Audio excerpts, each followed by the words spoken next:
name is Muftari. I'm your fellow student from PhD 747, Section 02 class. I'm here to touch upon my IRP topic, which is electronic procurement and its implementation in public administration.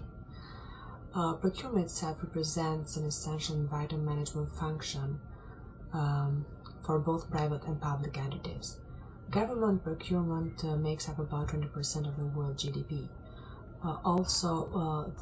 The United States government alone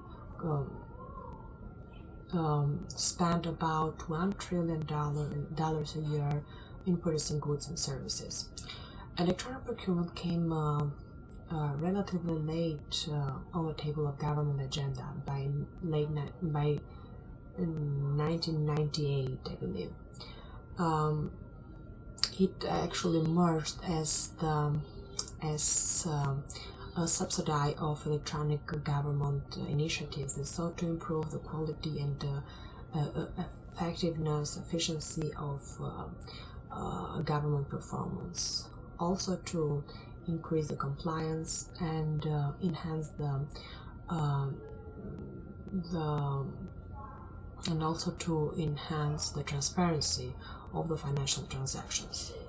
Electronic procurement websites allow qualified and certified and registered users to identify potential buyers or sellers of specific goods and services. Depending on the approach that is being utilized, transactions can be initiated and completed online.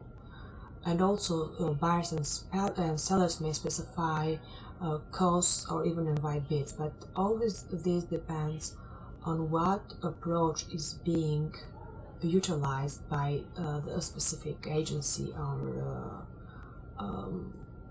public entity. Electronic procurement software enables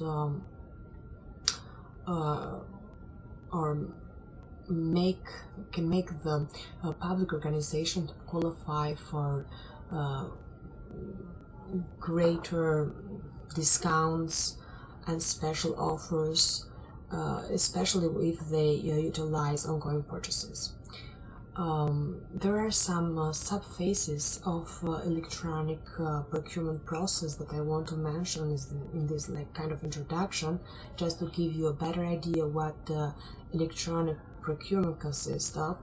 So one of the phases is e-sourcing or electronic sourcing. It is this phase for the public agency is the phase when it collects information about the potential sellers and may also contact them if they are found to be in compliance or if their compliance is being certified, which is the first step always. E-noticing is another phase of the electronic procurement which has the form of an advertisement. Is a phase where the public entity publicate contract notices using always the electronic format. E-access is a part actually of the e-tendering.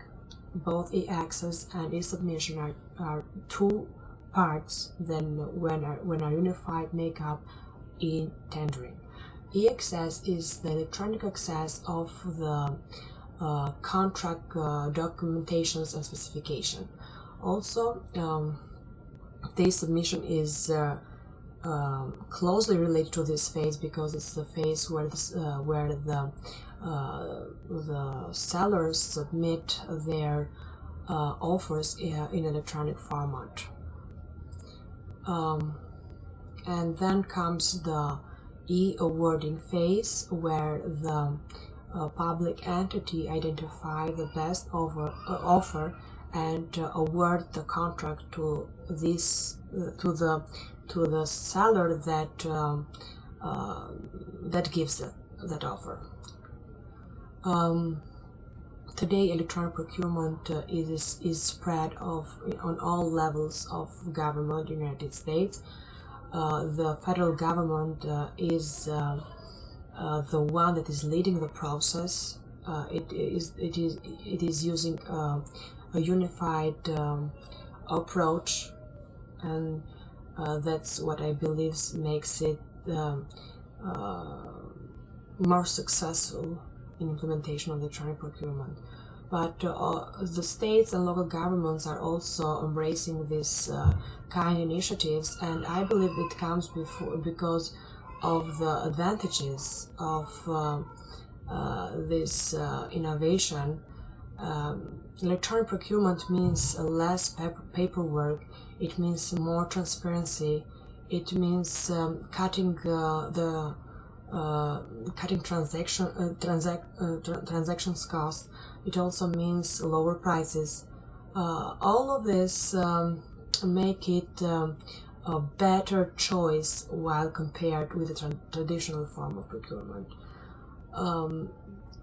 But this is something that has to be evaluated more, and I believe that more researchers should be conducting on the area to see what kind of how good this choice is compared with the traditional one. That's all that I have for a moment. I'm still working on the research. I have found some very interesting articles, but still, if you have any suggestion, or if you feel that you are confident to this area, I am open to accept every kind of your suggestion. Thank you for your time, and I hope that you enjoyed my presentation.